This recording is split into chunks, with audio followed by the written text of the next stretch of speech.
Assalamualaikum warahmatullahi wabarakatuh. Kita lanjutkan kembali materi kita sekarang tentang gen dan alel yang sebelumnya kita tahu tentang materi genetik tentang kromosom. Baik, di sini KD bisa kalian baca sendiri indikator pencapaian kompetensi yang harus kalian bisa eh, memahaminya, yaitu tentang mendeskripsikan pengertian gen, mengidentifikasi letak gen, menjelaskan sifat gen, mengidentifikasi fungsi gen, dan mendeskripsikan pengertian alel.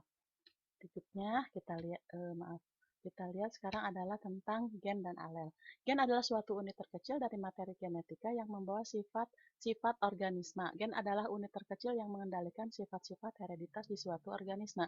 Jadi dapat disimpulkan bahwa gen merupakan unit terkecil dari materi genetik yang membawa sifat-sifat organisme untuk kemudian diwariskan kepada anaknya atau kepada keturunannya.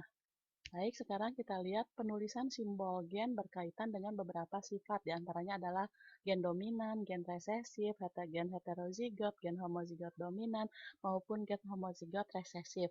Waktu ke SMP juga kalian mungkin sudah mengetahui tentang ini ya, di mana gen dominan adalah salah satu gen yang menutupi gen lain, sehingga sifat yang dibawanya akan terekspresikan kepada keturunannya. Untuk gen dominan dilambangkan dengan huruf kapital atau huruf besar. Kalau gen resesif adalah satu gen yang tertutupi oleh gen dominan sehingga sifatnya tidak terekspresi pada keturunannya, dilambangkan dengan huruf non-kapital atau misalnya A kecil. Gen heterozigot adalah perpaduan dua gen dari sel sperma dan A besar umpamanya ya, dan sel telur A kecil, maka simbolnya adalah A besar A kecil.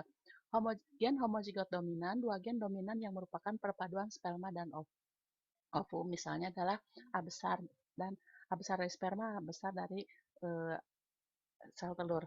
Gen homozigot resesif adalah dua gen resesif yang merupakan hasil perpaduan sel sperma dan ovum, misalnya adalah untuk A kecil dan A kecil. Itu adalah simbol-simbolnya. Berikutnya akan kita lihat adalah tentang sifat-sifat gen. Yang pertama, sebagai partikel tersendiri yang terdapat di dalam kromosom. Yang kedua, mengandung informasi genetik. Yang ketiga, dapat menduplikasi pada peristiwa meiosis maupun mitosis. Tiap gen mempunyai tugas dan fungsi yang berbeda. Baik, sekarang kita lihat juga kromosom dan gen.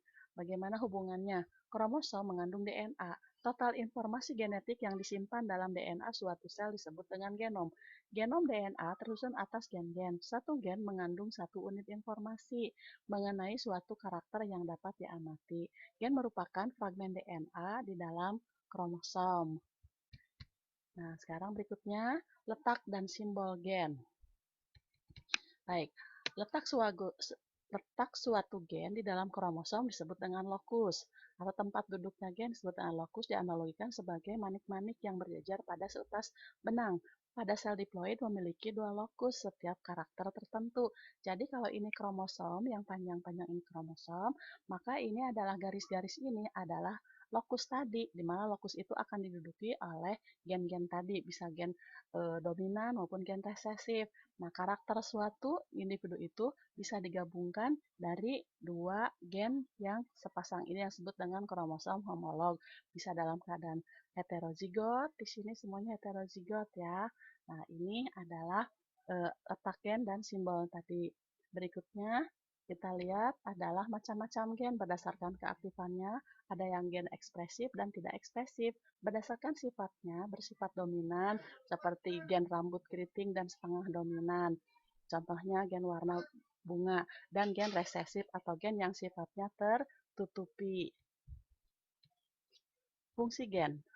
Fungsi gen sebagai unit pembawa sifat yang dapat diwariskan oleh suatu organisme dari induk kepada keturunannya. Yang kedua, mengatur perkembangan dan metabolisme individu. Yang ketiga, sebagai penentu sifat yang dapat diturunkan. Berarti di sini adalah penentu ya.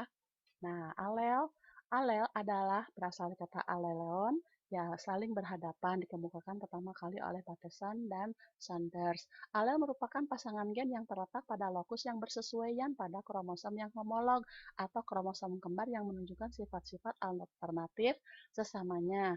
Tipe alel itu dibagi menjadi dua, yaitu alel tunggal jika suatu gen memiliki suatu gen sealel. Misalnya, gen pengkode tinggi badan. Jadi, umpamanya tinggi badannya itu adalah tinggi, maka alelanya bisa sesamanya atau juga alternatifnya. Kalau nggak tinggi, pasti pendek. Kalau nggak hitam, putih. Kalau nggak merah, umpamanya putih ya. Itu yang alel tunggal. Yang kedua adalah alel ganda. Jika suatu gen memiliki dua gen atau lebih alternatifnya. Pasangan gen sealel alternatif lebih dari sepasang gen. Contohnya adalah golongan darah. Jadi golongan darah di sini alternatifnya lebih dari satu. Contohnya adalah golongan darah A itu alternatifnya adalah golongan darah B.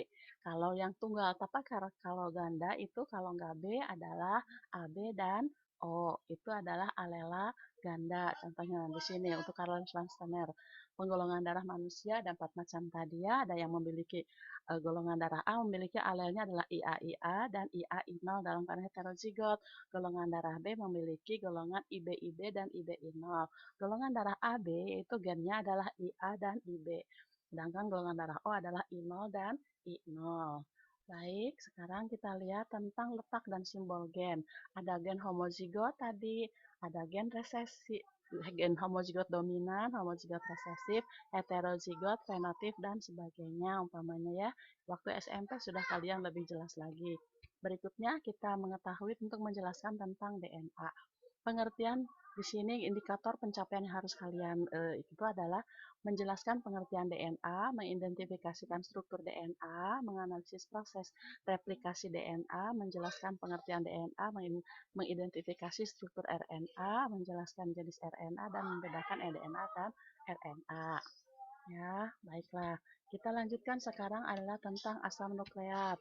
Asam nukleat merupakan molekul polimer polinukleotida yang tersusun dari monomer nukleotida yang berperan dalam penyimpanan dan pemindahan informasi genetik. Nukleotida adalah unit dasar penyusunan asam nukleat. Satu nukleotida terdiri dari gula pentosa, basa, dan gugus fosfat. Kalau nukleosida yaitu gugus gula pentosa dan basa nitrogen tanpa adanya gugus fosfat. Itu asam nukleat. Kalau gula pentosa di sini ada dua macam untuk DNA yaitu gula pentosa deoksiribosa. Kalau RNA adalah gula pentosa untuk kelompok ribosa. Basa nitrogen ada dua macam, yaitu ada kelompok purin dan pirimidin. Kelompok purin terdiri dari adenin dan guanin, atau singkat adalah PUAG. Kelompok pirimidin adalah terdiri dari sitosin dan timin. Itu kalau di DNA, PTC. Sedangkan kalau di RNA, timin diganti oleh urasil. DNA sebagai bahan genetika. DNA merupakan bahan genetika pada semua organisme yang tersusun atas polimer nukleotida. Penelitian struktur DNA intensif dilakukan untuk menjelaskan hubungan struktur dan fungsi bahan genetika. Fungsi di sini DNA tersebut adalah kemampuannya menggandakan diri atau replikasi, dapat menyimpan informasi, dapat mengekspresikan informasi, dan dapat mengalami perubahan atau mutasi. Itu DNA tadi. Berikutnya, kita akan membahas tentang DNA. DNA merupakan makromolekul yang struktur polimernya adalah polinukleotida rantai ganda berpilin atau double helix. Diibaratkan sebuah tangga, di mana anak tangganya terdiri atas susunan basa nitrogen, yaitu A dan T berpasangannya, S dan G berpasangannya. Kedua ibu tangganya adalah gula ribosa. Ya, nah kita lihat untuk DNA tadi, kita lihat ini satu buah nukleotida. Satu buah nukleotida tersebut terdiri dari 3 serangkai, yaitu asam fosfat, gula deoksiribosa, dan basa nitrogen. Nah, di sini akan berhubungan ini satu nukleotida dengan nukleotida yang lainnya dihubungkan pada bagian asam fosfatnya. Nah, berikutnya, nukleotida dihubungkan oleh ikatan fosfodiester. Basa nitrogen dihubungkan oleh ikatan hidrogen. Jadi antara basa nitrogen satu dengan basa nitrogen lain dihubungkan oleh ikatan hidrogen. Antara timin dan adenin ada dua ikatan hidrogen, sedangkan antara guanin dan sitosin ada 3 ikatan. Ya, ini nanti kita lihat berikutnya kenapa pakai ikatan hidrogen. Nah, ikatan hidrogen di sini kenapa putus-putus? Karena rantai ini dalam keadaan rantai yang lemah, di mana rantai yang lemah itu nanti akan memudahkan dalam proses replikasi. Nah, berikutnya penelitian struktur DNA, kita lihat saja ada di sini ada Chargaff, ada Crick, ada Watson, mereka yang akan menyelidiki tentang adanya struktur DNA itu seperti apa. Berikutnya adalah struktur DNA. Struktur DNA merupakan heliks ganda yang berpilin ke arah kanan. Satu nukleotida terdiri dari deoksiribosa, basa nitrogen, yaitu purin dan pirimidin.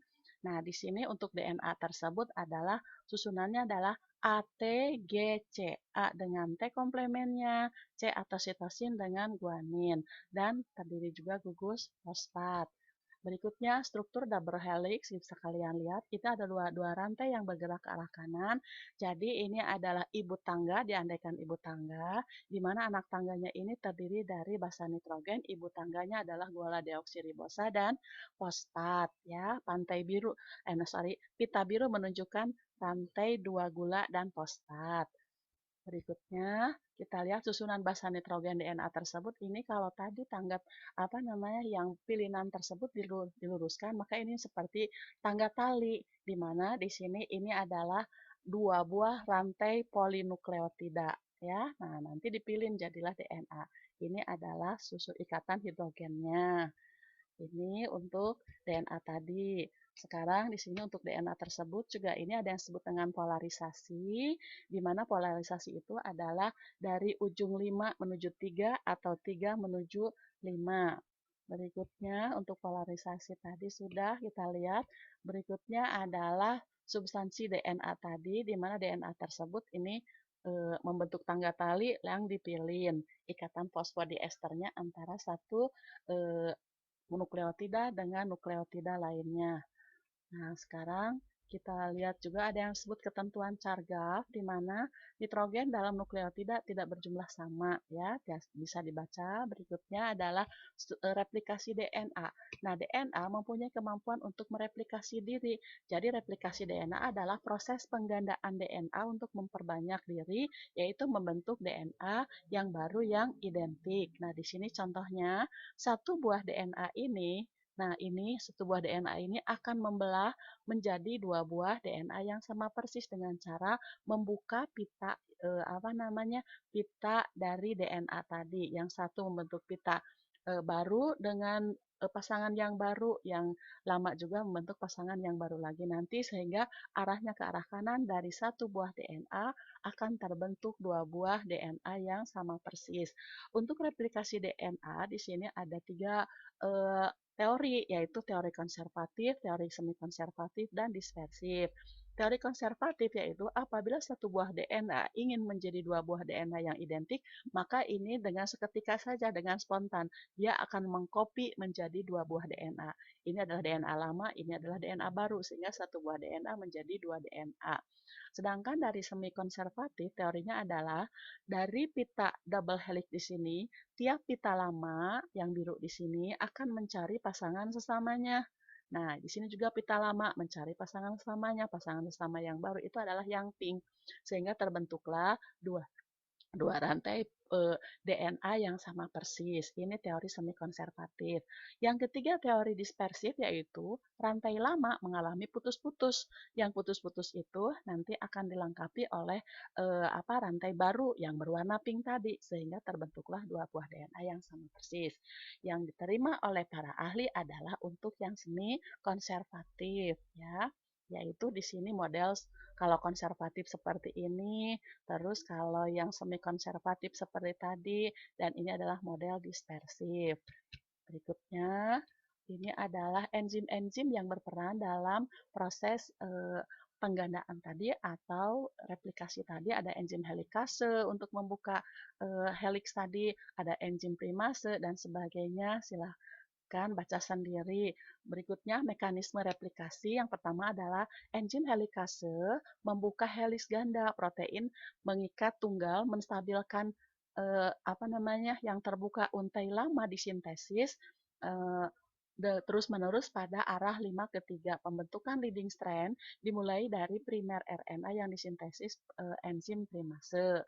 Terus selanjutnya sampai DNA ligase menggabungkan fragmen menjadi dua buah eh, DNA yang sama persis itulah tentang replikasi DNA.